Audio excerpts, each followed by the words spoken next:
Setelah kiamat terjadi dan masa penantian yang panjang itu berlalu, tiba-tiba terdengar sebuah suara yang sangat kuat.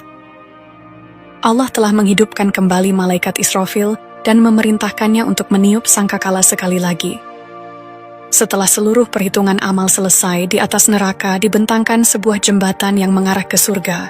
Itulah jembatan Syirat. Di kedua sisinya terdapat kait-kait yang tergantung, yang masing-masing ditugaskan untuk menangkap manusia sesuai perintah Allah. Pada saat itu, semua suara menjadi sunyi karena keagungan Allah yang Maha Pengasih.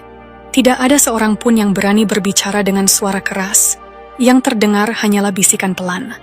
Kiamat benar-benar telah terjadi. Malaikat Israel, bahkan seluruh malaikat telah diwafatkan satu persatu. Namun justru disinilah semua peristiwa besar benar-benar dimulai, karena sangkakala telah ditiupkan kembali. Dengan tiupan itu, seluruh makhluk dikumpulkan di padang mahsyar. Pada saat inilah kebangkitan kembali terjadi. Sejak manusia pertama hingga manusia terakhir yang pernah meninggal, semuanya dibangkitkan kembali satu persatu.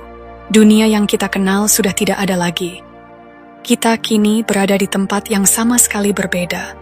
Sebuah padang yang sangat luas, tempat seluruh manusia yang pernah hidup sejak awal hingga akhir zaman dikumpulkan.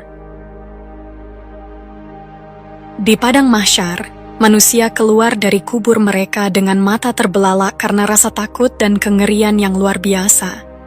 Wajah-wajah mereka dipenuhi keterkejutan, seakan-akan mereka baru saja dibangunkan secara tiba-tiba dari tidur yang sangat panjang dan dalam. Mereka tidak sempat memahami apa yang sedang terjadi, selain menyadari bahwa sesuatu yang amat dahsyat telah dimulai. Semua manusia berjalan tanpa alas kaki dan tanpa busana, melangkah cepat menuju suatu arah yang tidak mereka ketahui dengan pasti. Rasa takut dan kebingungan yang menyelimuti mereka, sampai-sampai mereka tidak mampu menoleh atau memperhatikan orang lain di sekitarnya. Tidak ada yang saling menyapa, tidak ada yang saling bertanya. Setiap orang tenggelam dalam ketakutannya sendiri, karena tak seorang pun tahu apa yang harus dilakukan atau apa yang akan menimpanya. Mereka kemudian berlarian dan berpencar ke segala arah seperti belalang yang beterbangan. Padahal, peristiwa ini sesungguhnya telah diberitakan sejak dulu. Mereka digambarkan keluar dari kubur dengan pandangan yang dipenuhi ketakutan, lalu menyebar seperti belalang dan bergegas menuju suara yang memanggil mereka. Pemandangan itu benar-benar menjadi kenyataan pada hari itu. Orang-orang yang mengingkari kebenaran berkata dengan penuh keputusasaan, "Ini adalah hari yang sangat berat." Setiap manusia pada saat itu didampingi oleh dua malaikat. Yang satu bertugas mencatat dan menjadi saksi atas seluruh amal perbuatannya, sedangkan yang satu lagi bertugas menggiringnya menuju padang mahsyar, menuju tempat di mana seluruh manusia akan dikumpulkan dan dihisab. Adapun orang-orang beriman yang selama hidupnya takut untuk durhaka kepada Allah, mereka berjalan dengan wajah yang bersinar dan penuh ketenangan. Sebagian dari mereka berjalan dengan kaki sendiri, dan sebagian lainnya diberikan kemuliaan dengan menaiki tunggangan. Wajah-wajah mereka memancarkan harapan dan keyakinan, meskipun kedahsyatan hari itu tetap terasa.